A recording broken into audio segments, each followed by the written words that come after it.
All right, we'll go ahead and get started. I have 12 o'clock on my end. So I will be doing a talk that was requested by Dr. Lucas, actually. She had some great ideas for talks that we could do for the incoming interns, and honestly, not only just for us as staff, but as the residents as well, and medical calculators. And the intent of this talk is not to just go over the calculators, to try and give you some background understanding of why we use them. And I tried to focus on the ones on more of an inpatient side that you'll see not only as an intern, but as residents constantly being utilized on a pretty consistent basis. So there's a lot of stuff that I'm going to try and go over, but I'm not going to go too in depth because then it'd just be way too long of a presentation. But I did want to break it down by like the specialty and then some of the major calculators that we seem to use more often. So let's start with the cardiovascular ones. We're going to go over the CHA2DS2 VASC, HAS-BLED, the Heart, TIMI, and GRACE, as well as the COMPASS MI score. So CHA2DS2 VASC is probably one of the most well-known that we use on, unfortunately, almost a daily basis. We know that it's utilized for patients with atrial fibrillation. And the reason why is because these patients clearly have a high risk of stroke, but that stroke is hard to know unless you do a calculation, right? And it can be helpful when you have the discussion with your patients, trying to determine if they are on the fence about whether or not they should start anticoagulation. I found it very helpful to use clear numbers. You know, when you can give them a percentage risk, you know, in 1 year, sometimes I can kind of push them in the right direction. It's very important to know that this is for patients with non-valvular AFib. So valvular is defined as moderate or severe mitral stenosis or having any type of artificial heart valve. That idea of moderate to severe mitral stenosis, that's kind of recent. You know, it started 2015. There were some guidelines. You can see at the bottom right where I cited it, where they mentioned it was just any type of mitral stenosis. And then really the Europeans kind of came out and said, you know, I think we should be limiting it to the moderate and severe only. And then the Americans kind of followed along in 2019 from the ACC standpoint. So again, remember, the reason why it even matters is because not only when you're calculating this score is it really for those non-valvular, but also when we're trying to decide what medications to use. Clearly, we can't use the DOACs. We're kind of, I put NOACs here, but that term of novel is kind of falling out of favor since it's not that much novel anymore, since it's been out since the late 2000s. When do we use it? It's really that risk stratification, right? So you're trying to give your patient an idea in 1 year, what is the chance of you having a stroke? So then you can help them make that shared decision making. And then the interpretation really has not really changed too much, but the important thing to realize is it's greater than 2 in men and greater than 3 in women. And the reason why there's that difference is because of the age. So when you look at the overall factor of this scoring system, we found that if you just used age in itself for a woman, then that in the old kind of interpretation, they automatically recommended anticoagulation. So then they bumped up the numbers. So you had to have some other risk factor concurrently present. This is typically also done with the HAS-BLED score, which I'll get into in a second. But when we look at the medications, these are all the ones that we're kind of used to using in the hospital, along with the studies that found them to be non-inferior or superior, and then the years of the publication.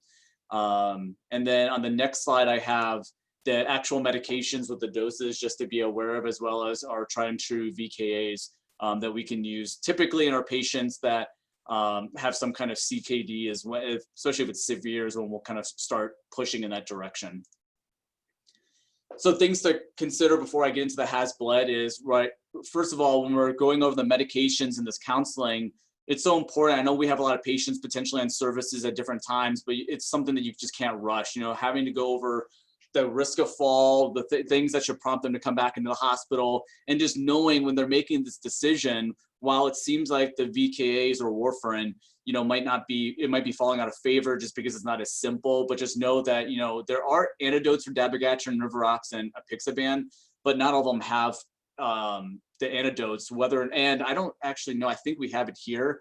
But, you know, like where I trained at, you know, living on an island, we didn't have the antidote there. So you'd have to fly it in from outside. So those are things to kind of consider in terms of the feasibility of it. And then the Watchman is something that's becoming more and more popular over the past 2 to 3 years, especially for those who are not good candidates for anticoagulation.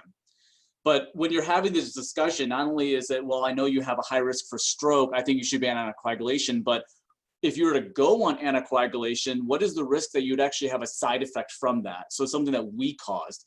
So that's where the HAS-BLED score kind of came out. It was studied by, or developed by a researcher, is a cardiologist actually in the Netherlands. And it's used to kind of do a balanced decision making between the bleeding risks and the benefits of preventing an ischemic stroke. It's not supposed to be utilized to determine who should be on anticoagulation or not, right? But it's just to say, what are the things that really increase your risk for stroke? And the two that I think really we can not immediately, but have significant I think positive chances of benefiting and decreasing would be hypertension and then drugs or alcohol. So you can utilize this risk score to kind of discuss with the patient, hey, I see that you have a higher score, but it looks like it's because your blood pressure is not controlled, or maybe you're continuing to use alcohol. So maybe if we decrease that score, then the benefits of the anticoagulation will be even higher, because now we don't have to worry about the side effects or the risks of that bleeding. So again, you're going to use it to determine that bleeding risk and whether or not it's helpful to put them on some kind of anticoagulation. And again, like I said in bullet 3, what are those areas that are potentially increasing their bleeding risk unnecessarily, and maybe something that we can do as the primary docs to help it. There are other scoring systems, the HRH has 2 and the hemorrhages score. The hemorrhages has kind of gotten a little more, I would say, newsworthy, I guess, in a way, versus those last 2. But when you look at the head-to-head comparisons between HASBLED and the hemorrhages, HASBLED was found to be superior. And then I already kind of listed those variables there. And it looks like I have a question here. Dr. Mathew, I found that article that referenced the patient having to fall approximately 300 times a year for risk of intracranial bleed to surpass risk of stroke. I think I'd mentioned it. I heard it from Dr. Brown. That's really interesting. I don't know about that article. Clearly she's a specialist. I think it's really, interesting to bring up. Pat, if you can send that to either all of us, you can use that file button on the bottom right next to where you type to kind of send if you find a PDF, or if you can send it as an email. So kind of what Dr. Pamantuan's bringing up is maybe we're overstating that risk of true intracranial bleed risk with these falls. And that's probably definitely true. I think, hopefully the point I was just trying to make is just making sure patients know about that risk, so that you're not putting yourself in any kind of legal issues. So then when you're coming to the interpretation, so we go back and let me go back one more. So you're going through all these different variables and you're going to assign a point score to them. And then based on that score, you can see how many bleeds per 100 patient years you're going to have. So then you can determine what's their risk for it. Are they low, moderate, high? And really, it's not to say if they're high risk, you're just not going to recommend it. You're just going to have a little closer follow-up with them. You're going to say, this patient is definitely at high risk for a bleed. If I were to start them on that, I maybe want them to follow up, in maybe a few weeks, or I'm going to call them and just make sure they're doing okay. So it's just to help have that, facilitate the discussion with them. So now let's look at the heart, TIMI, and GRACE. I think these are really interesting because sometimes we don't utilize them to the intent that they were supposed to. So you have the background, chest pain, we clearly know it's one of the most common things, patients specifically come into the ER, and the ER has a tough time, job. Their job is to really decide, is this high enough risk that I need to admit this patient, or should I take, as the physician, liability, and do I feel comfortable sending them out? And that's where the heart score really found a really good niche, is that saying, let's develop our scoring system so we can decide who really doesn't need to potentially be, risk stratified from a more aggressive standpoint, requiring inpatient, even ob status, who can follow up. In the last hospital, academic center I worked at, we would have a senior resident that was a 3rd year, and they would be assigned to like the cardiology fast track. So when we had these admissions, and it was a larger hospital, so we had probably about 4 or 5 on a daily basis. The next day, that's all they would do. They would see just those patients. So it helped keep patients out of the hospital from an inpatient perspective, but it still got them that close follow-up. So we would use that heart score to decide, how aggressive we were going to then be based on what was seen in the ER.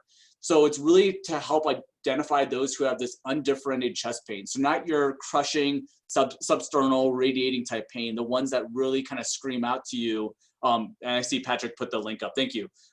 For chest pain, thinking about ACS, it's the ones that come in where you're doing your Diamond Forster, and you're like, this seems to be more of the atypical and non-anginal route, but maybe they had a small elevation in the troponin, maybe they have some risk factors, so I want to kind of be a little more aggressive or kind of figure out what's the best management.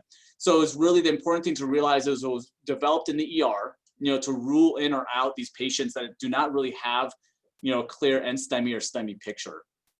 So these that you have a score of 0, 1, or 2, and the history, that's going to really kind of go off of your Diamond Forster type things that we know of, the electrocardiogram, whether or not it's abnormal or not, the age, if they have any risk factors of cardiac disease, diabetes, hypertension, known CAD, I would say that, if you have someone that has known CAD that has atypical symptoms, I'd probably want to know how did they present previously that led to that diagnosis of CAD, because sometimes you'll find patients when you just talk to them, they'll say, oh, this is exactly how it presented, even though it might just be, abdominal pain, which we know is, an atypical risk factor, but just remember to talk to those patients about that, as well as the troponin elevation and the amount of elevation, so is it 1 to 3 times the elevation or not?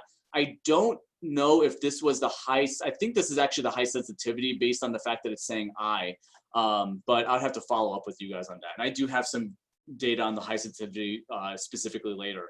But when they looked at this heart score, they said that, the scores range from 0 to 2 per category of the 5 categories. So the highest is a 10, the lowest is 0.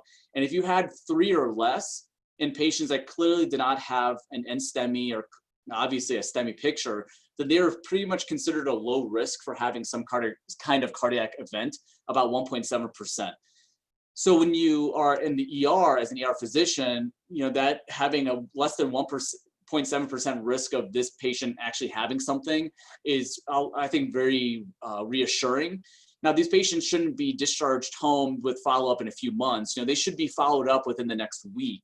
But it's important to just use this as something when you're seeing these patients that are being admitted, look at what their heart score is to kind of figure out what prompted potentially this to be admitted. And then you can use something like your TIMI or GRACE, which we'll talk about later, if they truly have more of an NSTEMI picture. But the Compass MI is another scoring system. I don't really use it, but I think I've heard some residents talking about it, and there is some good data on it. So I just want to talk about it because what they looked at was what I highlighted in the green, was looking at these troponin levels specifically. So when you're looking at the troponin levels, it allows you to determine obviously the diagnostic risk of an MI, right? If they have some elevation in it. And it really comes down to the original troponin, which unfortunately still part of US uses, as well as the high sensitivity TNI, which we use. So it's helpful if we can try and figure out the trend of a troponin. When you go into the, I think it's the 4th universal definition of MI, or just looking at the overall change in time, it'll be helpful to just know and have some kind of scoring system or a calculator to kind of assess those troponin levels. So that's what they use. They said, how can we use, or how can a high sensitivity troponin and using its change during a serial sample, like every 2 hours, every 4 hours, and the time between those samples be incorporated as a way to rule it out. So they said, if we have troponin levels and we're trending them over time, how do we use the absolute change in those numbers as well as the time difference between those levels to decide how aggressive we should be in terms of inpatient management, et cetera. So what's the downside? Well, the high sensitivity troponin is just very sensitive. It's not necessarily, it's very specific. It's not very specific, but we're finding that it's becoming, we don't ignore it. We know that there is going to be multiple conditions that can lead to it, quote unquote, leaking, whether it's like CKD or, end-stage renal disease. But just know that what they're trying to figure out is how can we utilize the levels as well as the time to change our management in terms of admission.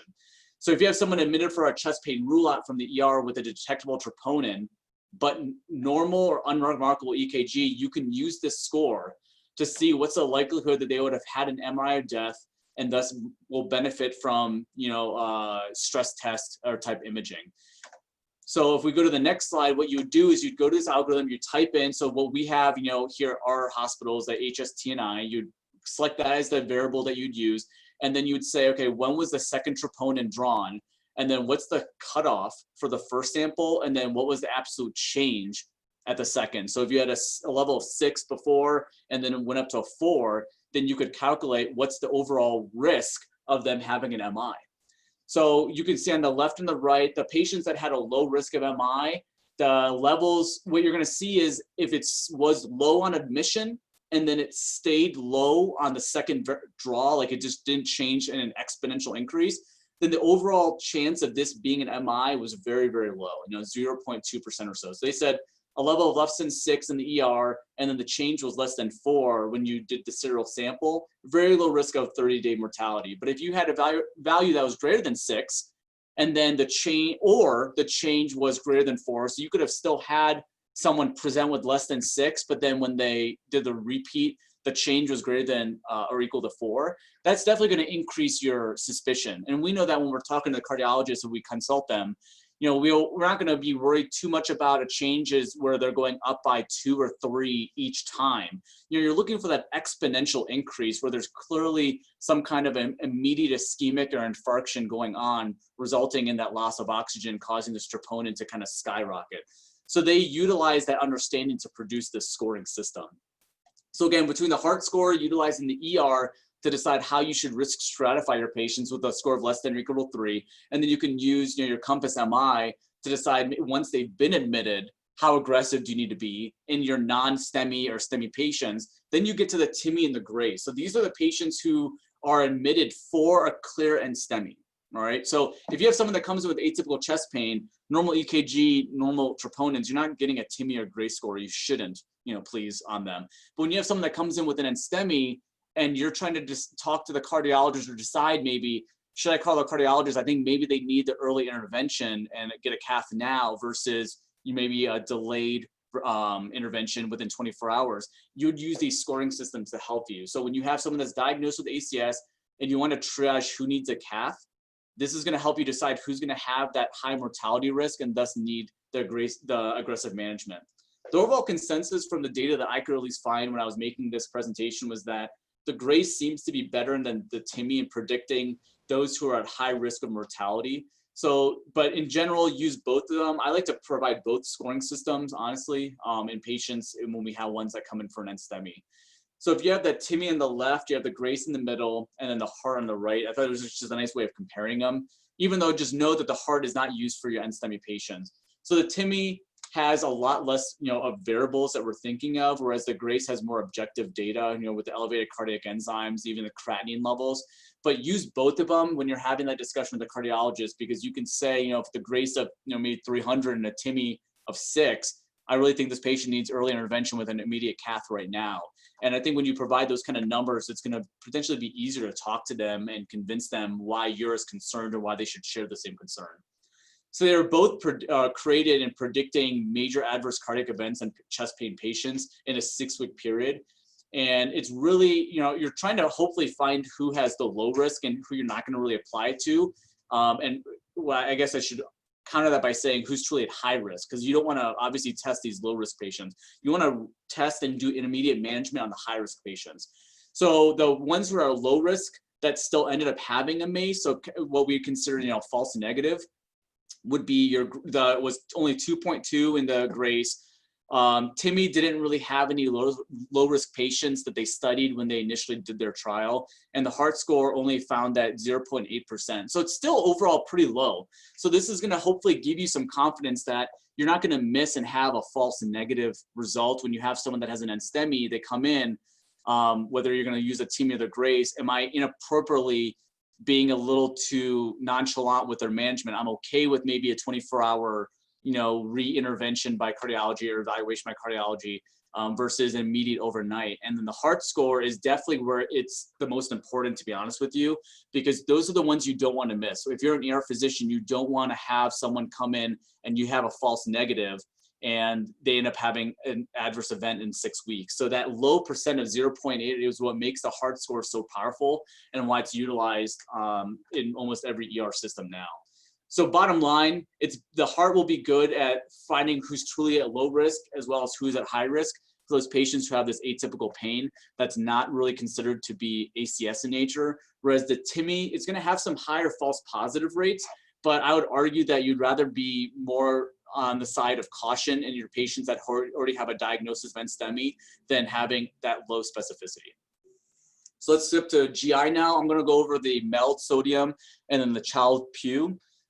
So the MELD sodium, I know, for Ryan, and Mathew's and Cells, you want to do GI. You guys have seen this all the time, as well as a lot of us have. And we've switched to the sodium versus just the MELD, and I'll get to that in a second why. But it's really utilized to help you determine who should be placed at the top of a recipient list for a liver transplant. So it's not going to be your person who just has new diagnosis of cirrhosis with normal platelets, normal INR, and otherwise they're doing okay. These are really sick patients. And once these scores start going up, we see their mortality just goes up exponentially, which is why we try and utilize them to figure out who immediately needs that transplant or not.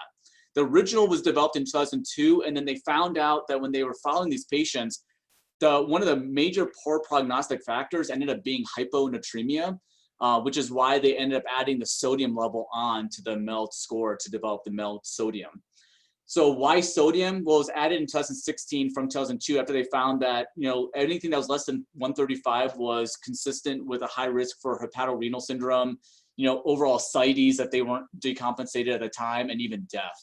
So it's really helpful in those that have, if you were to do just a MELD on its own, if you have, MELD between 11 and 21, that's where that sodium is going to kind of be your trump card to kind of really push maybe a higher score that might push them to being a good recipient potential for liver recipient, I should say.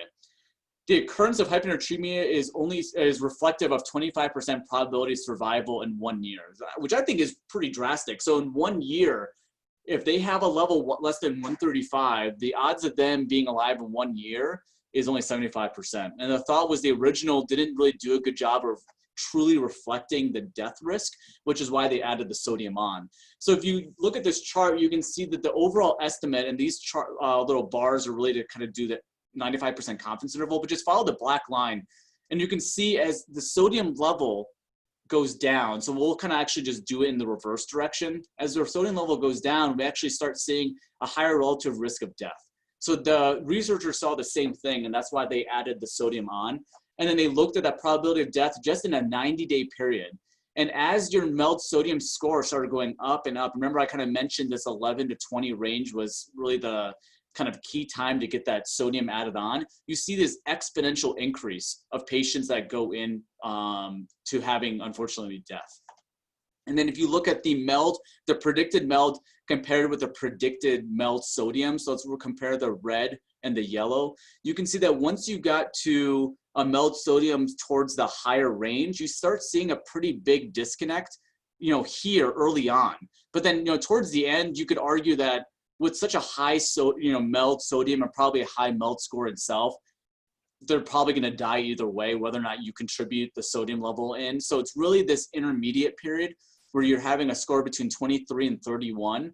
And I would even argue, a little less, where you can potentially start seeing that sodium is going to give you some different risk factors or different percentages for true outcomes.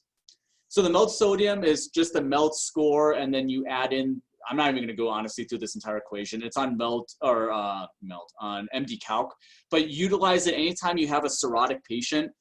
Put the MELD sodium in, put their Child-Pugh score in. So then you are demonstrating, communicating with any team that's following to include GI, why you're being potentially very aggressive with their management, maybe why you want to get GI involved, potentially why you think this patient needs to be transferred up to Denver, et cetera. So when you're interpreting it, you can see, again, we saw that in that chart, when we got to this 23 to 31 range, that mortality rate really went up in an exponential manner. And you can see that really with those percentages, they're not going up in a linear way. And if you're trying to decide, a cirrhotic that comes in and maybe they're about to get an elective surgery, this is a lot of times when we utilize this scoring system too, because if they're at a score of greater than 16, you really don't want to pursue any type of elective surgery. But it's not perfect. Some will, about 20% of patients still won't be able to have an accurate prediction. I don't think that's necessarily the score's fault. I think it's just the difficulty with medicine in general. We can't always be perfect in our ability to predict who's going to live or die and what timeline they're going to. But it can help you when you have someone admitted and maybe they need to get a surgery. You use that MELD sodium to not only help with the determination of transplant candidacy, but also who shouldn't really be undergoing surgery. So let's go over the Child-Pugh, because you're going to see both of these always utilized in your notes, the MELD sodium and the Child-Pugh together. This was developed to only evaluate the risk of TIPS, as well as any kind of biliary or trauma surgery. So while we put the Child-Pugh together with everything, just know that it's really just for predicting surgical risk, and then the MELD sodium is there for the transplant candidacy of the patient. Or any other intra-abdominal operations, you can use that Child-Pugh score. And like I said in the second bullet, when you combine them, it can just give you an overall gestalt of the severity of this patient's liver disease and what direction are they heading in, potentially during this hospitalization. We use the MELD and the MELD sodium together more because they truly do have a better prognostic factor. But when you add in that Child-Pugh, it does again, give you a better idea of what's going on. So we're going to use the bilirubin, albumin, these function tests of the liver, as well as the INR, physical exam maneuvers that suggest ascites, as well as encephalopathy on our overall subjective examination to decide what their grade is. So just to go back, because I said that the encephalopathy is part of this Child-Pugh. So just to go over what those grades are. So 0, anyone that comes in, you can just say they have encephalopathy grade 0. I wouldn't say that really unless I think they're high risk for it, or maybe they've had it before, or maybe they were already admitted and had maybe a grade 3 or 2. Maybe they were not taking their lactulose, and now that we have them under control, I'm showing that the progression in my notes, they've improved down to a grade 0. But I'll let you guys kind of go through these on your own. And when you utilize the encephalopathy scoring as well as albumin, all this objective data, except for the ascites, which is more of a subjective, you can get an idea of overall what is their class. So A, B, and C from 5 to 15.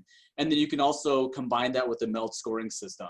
So if they have a class, if they're considered class A, then their surgical mortality risk is 10%, and it can skyrocket to up to 80% if they have a class C based on that scoring system. So anywhere in between, really don't do it unless you really feel it's necessary. And then once they get to C, it has to be a very strong indication for you to even consider doing surgery, because even though we know that this patient is high risk for death in general, you might be, escalating or increasing the the rate of that death and the risk by just doing a surgery in itself. So again, remember the Child-Pugh is going to help you with that surgical risk, whereas that MELD sodium, while it can help with surgical risk, really it's there primarily for your liver transplant candidacy. The class C patients, the reason why I mentioned, we'll still provide that scoring system, because the class C are often the ones that are considered on that transplantation risk, because you can have a high MELD and then maybe not a high class for your Child-Pugh, not common, but you can. But if they're on that list, it's going to also change your management, because if they haven't been followed by GI, maybe you're going to get them involved. You're going to start screening them for hepatocellular cancer. You're going to need some rare quadrants, etc. And just know that some of the problems with it is that not each variable is given not only an equal weight, which we know maybe we'll start seeing the platelets drop sooner than the albumin. So once you start seeing the albumin drop and the INR start going up, then we're suspecting that this is already more advanced. Whereas when you're looking at that Child-Pugh score, each one of these is given equal weight. So maybe it's not going to do a good job later on in predicting death. And the other thing is those two variables of the encephalopathy and ascites that I mentioned, they're subjective. So maybe you might have inaccurate scores between different people depending on their comfort level of diagnosing the two. All right, nephrology. Let's go over the FeNA, as well as we're going to go over proteinuria and albuminuria. Because I found it at least difficult for me when I was studying for boards and all that, because you keep seeing these different numbers and variables going around for proteinuria, and then when should we add the ACEs and SGLT2? So I thought I would take an opportunity to kind of discuss that now. But before we go into that, let's go over the FeNA. So we had this discussion just last week. It was a great discussion by Dr. Seeker going over AKI, and he mentioned this. And it's going to help with that differentiation between ATN and the pre-renal azotemia. So is there an intrinsic issue or insult that happened, or is there maybe decreased effective arterial blood volume disorder or problem? So if it's pre-renal, it's more common. We see in 48% of our patients. Consistently, it's going to be hypovolemia, right? Whether it's from dehydration, something they could have controlled, maybe it's from blood loss, or maybe we induce it ourselves because we put them on a diuretic, or even just decreased cardiac output and they need to be in like cardiogenic shock. Or it can be intrinsic, a little less common.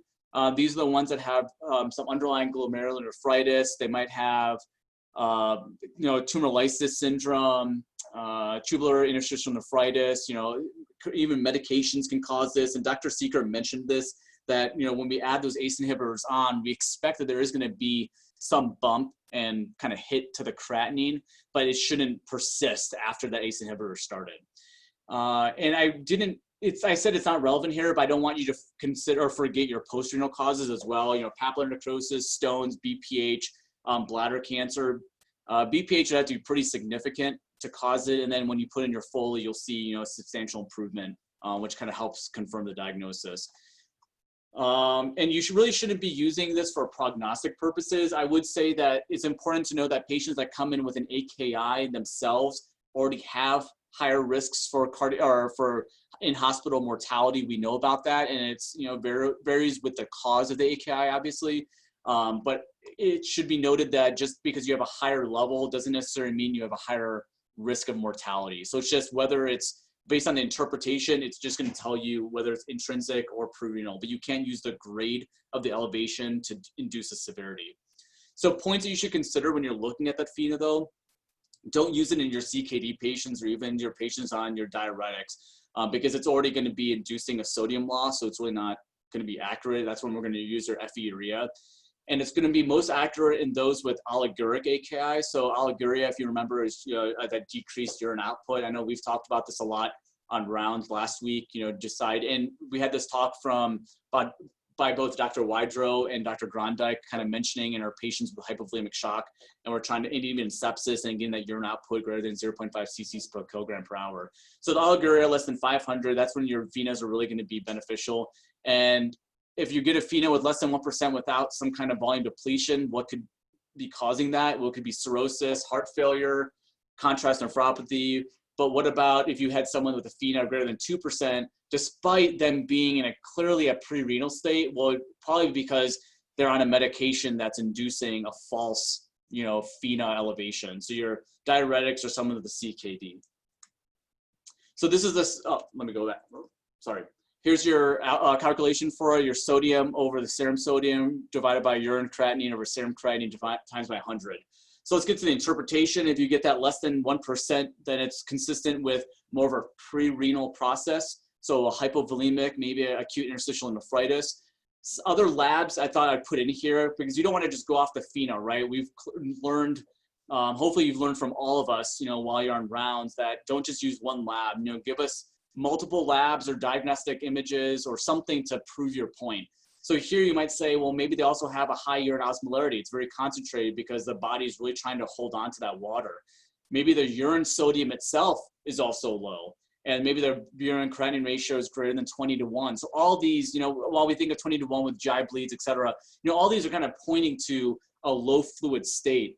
And maybe there's no or low levels of protein, which is not consistent with an intrinsic renal pathology that would cause the kidneys to lose protein. So, and then if you have greater than 1%, so less than 1% was there's a pre-renal cause, greater than 1% is going to be there's some kind of intrinsic renal damage. So that's where you're going to actually see the proteinuria potentially.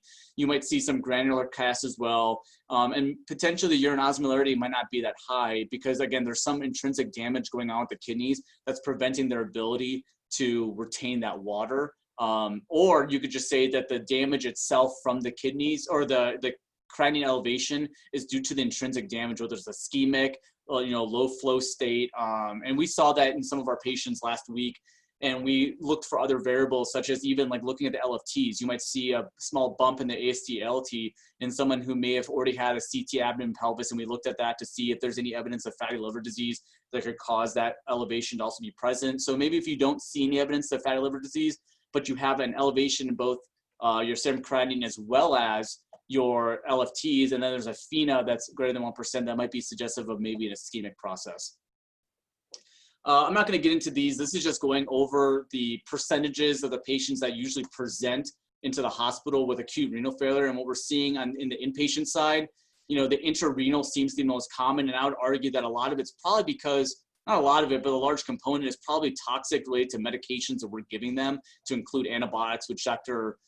Seeker mentioned, like vancomycin, Zosyn, et cetera. Whereas on the outpatient side, the things that are more likely common are going to be your hypovolemia or hypertension causes. Maybe they're not taking their medications as appropriate, or maybe they're taking the diuretics and it's inducing a hypovolemic state. So we've gone over the cardiac section, we tapped into GI, and then we started into a little of the nephrology with the FeNA, and let's finish off nephrology with the spot protein albumin ratios. So we're going to look at both the protein creatinine ratio as well as the spot albumin creatinine ratio, because we see both of these that you can order in ECW. We can get them both obviously in Meditech as well. So let's kind of just take some time to understand them a little more. So we know that proteinuria, you know, I mentioned on the last slide, is really not normal, right? There's some times where it can be a false elevation, or maybe something where it's not pathological, like fevers, athletes, you know, I'll talk about that in a second. But in general, when we see proteinuria, we get concerned, right? And if we're going to define it, we'll say that it's an albumin-creatinine ratio greater than 30 milligrams, or I should just say, you know, albumin, and then a protein level greater than 45. And we know that albumin is more sensitive in early disease and in CKD, which is why we check it in patients with diabetes. And total proteinuria and albuminuria levels in general are independently associated with patients in CKD and diabetes. So you can use these levels to kind of figure out who's at high risk for progression, or if they already have CKD, who's likely to continue progression thereafter, and why you potentially need to be a little more aggressive. So as I talked about with, you know, my prior cardiac diagnostic test last year presentation, which I'll go over again this year, using like your coronary artery calcium score. We talked about using the heart score and even the TIMI, you know, objective data, as well as the HAS-BLED and CHADS-2-VASc. This is in a time where you can use it with patients. Maybe they don't want to be on an ACE inhibitor or an SGLT2, and you really think that'd be beneficial to try it. You could use this saying, hey, this is known based on the amount of proteinuria, the albuminuria that you're spilling out of your kidneys, that it's going to progress and get worse. So hopefully it can maybe potentially change the results. And the last bullet point I had there, I just kind of went past, was really, we just don't do 24-hour collections anymore, because it's clearly just not feasible to do it in patients. So luckily we've been able to do these spot levels as a surrogate marker.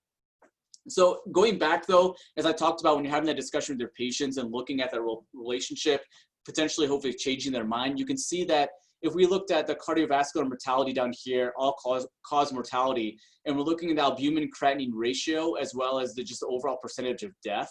So this would be level of 1, and then anything greater than that is greater than, you know, random chance.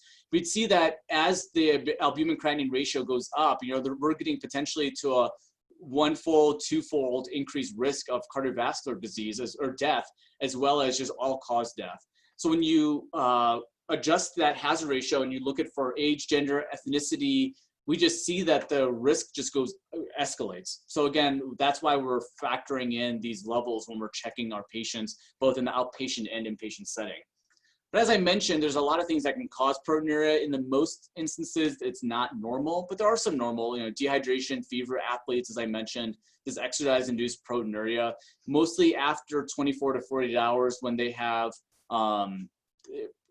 go off more the function of the intensity, not just the duration. So it could be these patients, or if you have patients that are doing these HIIT exercises, the high intensity interval training, and maybe it's only for 15 or 20 minutes, but they don't really exercise in general, they can still get, you know, proteinuria from that. It doesn't need to be your ultramarathoners who are going on competitions for 2 or 3 days long. But the things that we seem to focus more on, because it's more common, is your multiple myeloma. That's yeah, I'll let everyone read the comment that Mathew's put in there, because it's actually true. Cancer, your multiple myeloma, or your melanoma patients, remember your dipstick is not going to be looking for the light chains. So when you see this high protein level, but then there's a low quantification of actual protein on your urinalysis, you need to look for those things that can cause elevations. Intrinsic damage, we talked about this with the FeNO greater than 1%, so your diabetes, your amyloidosis, lupus, even the medications that we give our patients. So if we're trying to figure out how to interpret it, the big kind of clarification, so I guess the delineations, is going to be between the nephritic range and your nephrotic range. So nephritic is going to be a spot protein creatinine ratio that's going to be less than 3.5, and an albumin ratio between 30 and 300. So just remember those two numbers, you know, less than 3.5 for your protein creatinine, and then 30 to 300 for your albumin. So less than 30 is normal. That's why you can't just say less than 300, because it is not considered abnormal if you have something less than 30. You're typically going to see some active sediment, whether it's CAS or even some dysmorphic RBCs if you do, if they look at it under the microscope. And it's going to be a sterile pyuria. So you'll see some white blood cells in there, but you're not going to see in white CAS, but not necessarily bacteria. And then if you look at your nephrotic range, you'll see more severe elevations of proteinuria. So anything greater than 3.5 milligrams of protein creatinine, and then albumin creatinine ratio of greater than 300. So use the, again, just kind of commit these to memory, you know, 1 to 3.5 as well as 30 to 300. The nephrotic range is going to be more bland. It's not going to be, you're not going to see a lot of CAS. You'll probably see more edema that the patient is complaining of. They'll have lipiduria, so lipid cells and CAS noticed, as well as albumin clearly noted in the urine because of how much they're spilling out. So it's kind of assumed. But if you're trying to figure out how are we going to manage these patients, again, as I mentioned, if we're looking at the albumin to creatinine ratio specifically, you might say, well, what does that matter? Why do we care? If it's less than 30, that's normal. But once you get to 30 to 299 or less than 300, that's when you want to consider adding your ACE inhibitors, your SGLT2s in your diabetic patients. Okay, I don't think there's enough data right now to suggest a benefit of SGLT2s in patients that have CKD but non-diabetic induced CKD. I think give it a year and there's probably going to be some data. I think there's already trials where they're looking at that. But when you have that clinical albuminuria, it's kind of already late, but you should start going up on your ACE inhibitor. And I think I would argue that once you get to this level or maybe some escalating of your doses and maybe they already have an ACE inhibitor on, this is when I would probably be adding the SGLT2 if you haven't done already. Not just because of the protein benefit of decreasing that loss, but also the known significant cardiovascular benefits that have been coming out more recently in literature. So if you see the persistent microalbuminuria, just know it has to be persistent. So you have to see it on 2 separate samples separated by 3 months. And then you can use this kind of level. I thought this chart was kind of helpful to kind of figure out maybe an estimation of who, when you see a proteinuria on a dipstick, who's likely to have more of a stage 4, stage 3, or you might use other ways. Someone that has stage 2, they're likely not to have, dipstick proteinuria, probably only going to have normal blood pressure. So you can see as the escalation of the proteinuria as well as the blood pressure becomes more and more uncontrolled, that the GFR starts to decrease with an elevated association with the stage, so which kind of makes sense. So I think Mathew, sorry, I just noticed this. Sorry if I missed it earlier, but can we use either one of these tests when we are screening? I mean, protein creatinine ratio, albumin creatinine ratio, like, is it the same thing? I believe you can use both on there because they're both, and the USPSTF mentions it in their guidelines that you can use either one. I've just seen more people use albumin, but it doesn't mean that it's superior, so you can use that. Yep. All right, pulmonology, we're gonna go over the Wells, the PERC, and then the Lights criteria. So for the Wells criteria, we know this. I think I'm gonna get to a chart which I wanna spend more time on, but we know that we use this because we're worried about DVTs, not just in the outpatient setting, but as well as the inpatient setting. We know that it's associated at a high risk with Virchow's TRAD, right? The immobility, trauma, and a hypercoagulable state. Which sometimes we can induce with medications such as estrogen, oral contraceptives, et cetera. So VTE really encompasses both DVTs and PEs, but I'm going to focus primarily on DVTs right now. And they're really the 3rd leading cause of death in hospitalized trauma patients. I personally did not realize that, so I thought that was kind of interesting. So we can use this Wells score as a risk stratification for estimating the probability of having a DVT or a PE. It's typically used in an outpatient or ER setting, not an inpatient setting, but I'd argue that if you had someone who during their inpatient stay started developing swelling, I mean, could you use a Wells score? You could, but assuming that they were on DVT prophylaxis, or maybe they weren't, maybe it was missed, and they also, oh, sorry, I misspelled it, thanks, Mathew. And maybe it was missed, or you have, suspicion, you probably will just go straight to imaging. So that's why I said it's typically not utilized as much in the inpatient setting. So there's a 3-level risk kind of assessment that you can use for the Wells score, and you're going to assign a point for active cancer, swelling, localized tenderness, et cetera, and then you're going to subtract points if there's some other condition that could likely be causing these symptoms that would not be due to a DVT. So if you have, let's say, the pretest probability of DVT, there was a study, and I mentioned this on my team last week on wards, that they've actually, I'll have to find it for you guys, and I sent out through email. They compared people's overall gestalt as physicians of, do they think, just looking at this patient overall, do I think this person has a DVT or not? And they compared it to the Wells score, and it's pretty equal. So they were suggesting that you don't always have to use a Wells, but I'd argue that maybe we've been using the Wells so much that inherently we already think about all these variables in our head, and maybe that's why our risk or pretest probability is high. But if you had someone, let's go down the left side of that list. So if you had someone that has a low risk for a DVT, then you can do a D-dimer. And if it's negative, then you've excluded it. There's nothing more to do. But if it's positive, then you would at that point do an ultrasound. And then if it's negative, you could repeat it if you want. But the reason why they say you repeat it is because that D-dimer is positive. I would argue that if it was positive, you did a DVT and it's negative, but they had something else that could potentially cause an elevation in the D dimer, maybe there's a concurrent upper respiratory tract infection, maybe cellulitis that they were being treated for, then I probably wouldn't push for that repeat ultrasound. The time that I would recommend it is on this side. So if you have a high probability that you think this person has it, and you do a DVT ultrasound and it's negative, then at that point, if you do a D dimer and it's negative, then at that point, you're saying, I had a high risk that I thought this person had a clot. I did an ultrasound, it was negative, and then I did a D dimer, it's positive. So it's kind of also suggestive, maybe there's no other excluding reason why that D dimer should be elevated. You should have these patients, when they're seeing the ER, come back to your clinic to get a repeat imaging.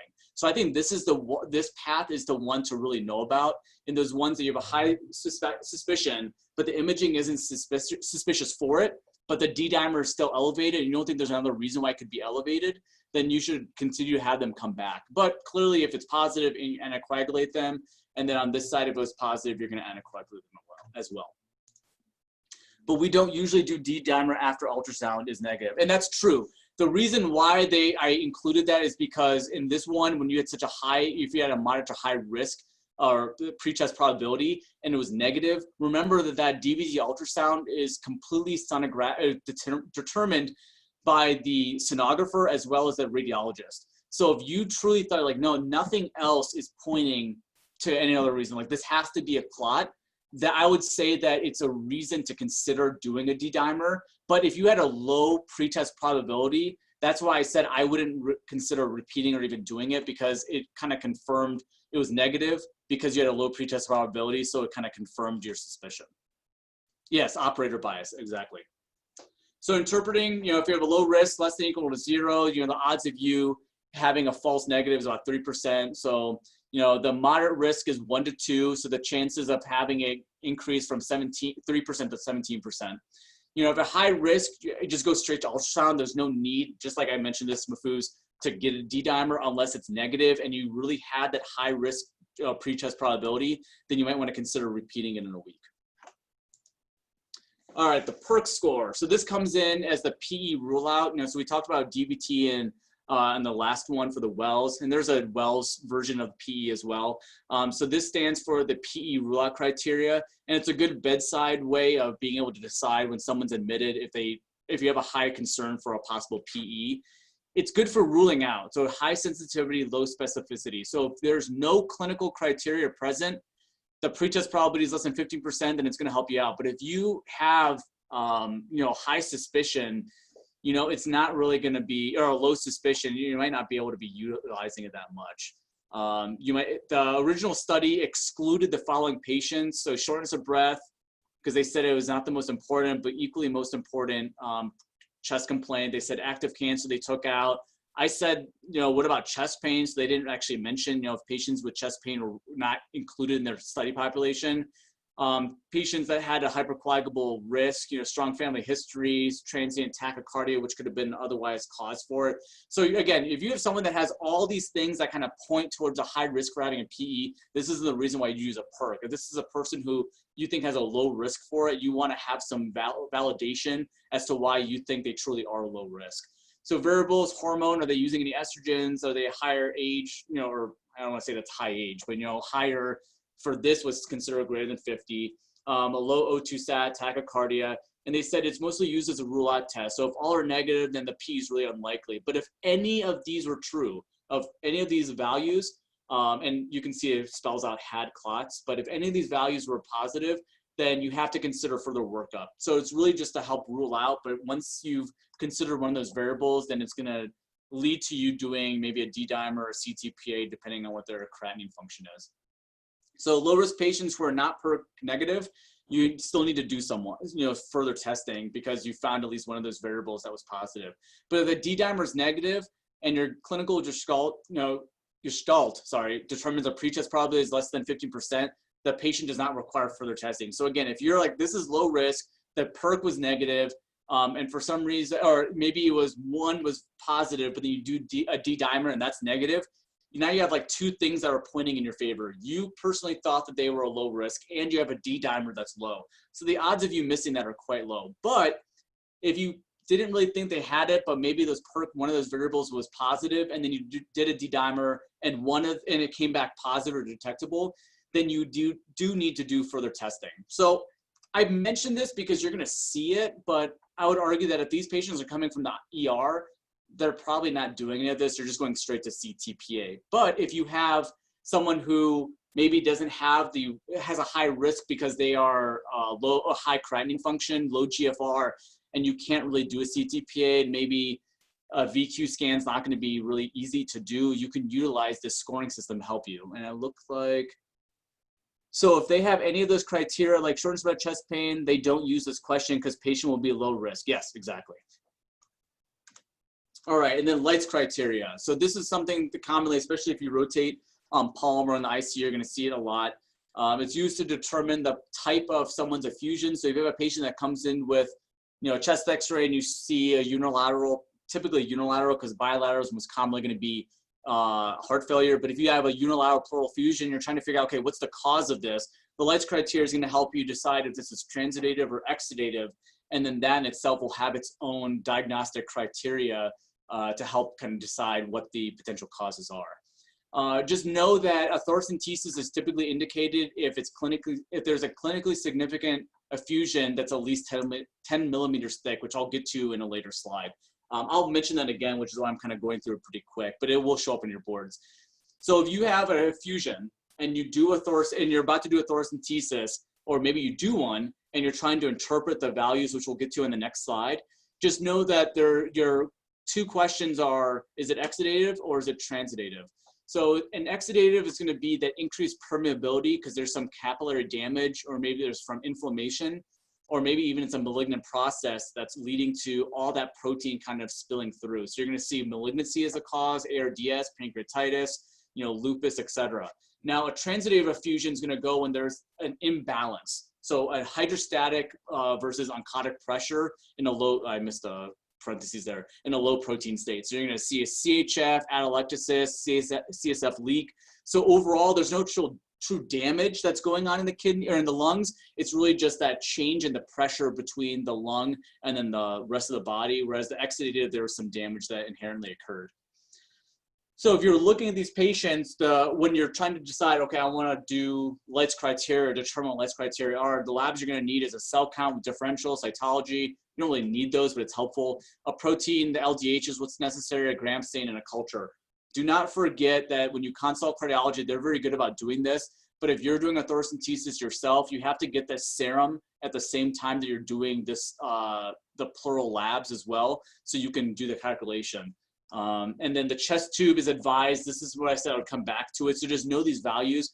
If you have someone that has a gram stain that comes back immediately positive when you do your I'm assuming a diagnostic thoracentesis, a pH that comes back at less than 7.2, if it's the effusion itself is taking up greater than half of the hemothorax or the area, or it appears to be loculated, or like I said, that 10 millimeter amount of effusion when you do a lateral decubitus, those would be indications to put in a chest tube.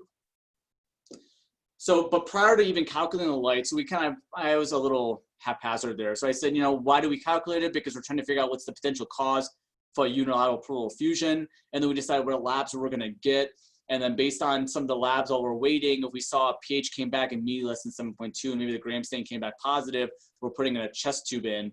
But even just looking at the fluid itself can give you some inclination of what's going on. So anything that's bloody, have high concern for malignancy, PE, or even trauma. Consider getting hematocrit and RBC pleural studies as well to confirm that it's truly blood that you're seeing. And then if it's cloudy, it could be a chylothorax. Maybe you're going to get triglyceride levels in your pleural studies. So here are the variables that I mentioned. You're going to get a protein, both the serum and the pleural at the same time, as well as the LDH values. And when you compare them together, we have a pleural fluid. You'll compare the pleural to the serum levels. And if you have a protein level that's greater than 0.5, you have an LDH greater than 0.6, or you look at the upper limit of normal of the serum LDH compared to the pleural value, and it's greater than 2/3, then you use these values to figure out if any of these are positive, then you're looking towards an exudative process. So having just that protein be elevated was consistent with 86% sensitivity. Having the LDH was 90%. and then that upper limit of normal is 82. So you can see it kind of depends on which criteria are met in regards to what your suspicion of this truly being an exudative process. All right, I know this is kind of fast, but oh my gosh, it's already 12:54. Tried and true to my normal presentations, I put too much in here. So neurology, the ABCD, you know, we all know what TIAs are, you know, this transient episode, and why do we care? Because this initial 48 hours is when these patients are at high risk. So we use that ABCD score to decide, you know, should someone really be admitted? I clearly would never, you know, argue if there's a stroke or TIA patient need to be admitted, but it's good to put in your note because it's going to argue why you're being so aggressive. And we know that there's a lot of different TIA subtypes. I'm not going to go into those. But when you're doing your TIA workup, just know that these are, you know, technically the labs that we like to get, as well as the diagnostic imaging. And why? Because do we do the ABCD? It's important to predict the subsequent risk of having another TIA or stroke, right? So you have someone that comes in with a TIA or even a mild, or if you, I don't want to say a mini stroke, you know, or a mild stroke, you can use the ABCD score to decide what is their risk of having another TIA event, because that's why we admit these patients. While we admit them because we're trying to expedite a workup, we're also doing this, we're watching them because we don't want them to have another stroke. And you can use this risk score to figure out, hey, this person's at high risk, I definitely need to watch them maybe longer than 24 hours. So if you had a score that's high, you know, consider greater than 3, that's when you'd want to admit them per the American Heart Association. And it's suggested that they may have an early ischemic event after the TIA. But it doesn't necessarily mean you have to do intervention, you know, early intervention. It's just saying you need to watch that person pretty closely, all right? I am going to, I don't want to rush through these. So I think the next time I present, I will finish this off because I'm pretty sure I have both ID as well as critical care, as well as winter. So and this was for some reason, there's a group that called themselves ABG.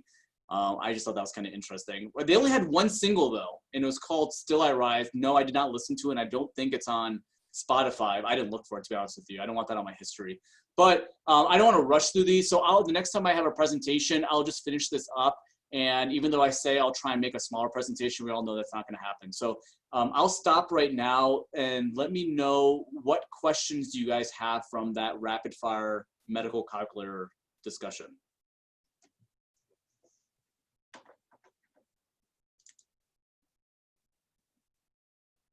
All right, I'll take that as no one has any questions. I appreciate you guys' attention.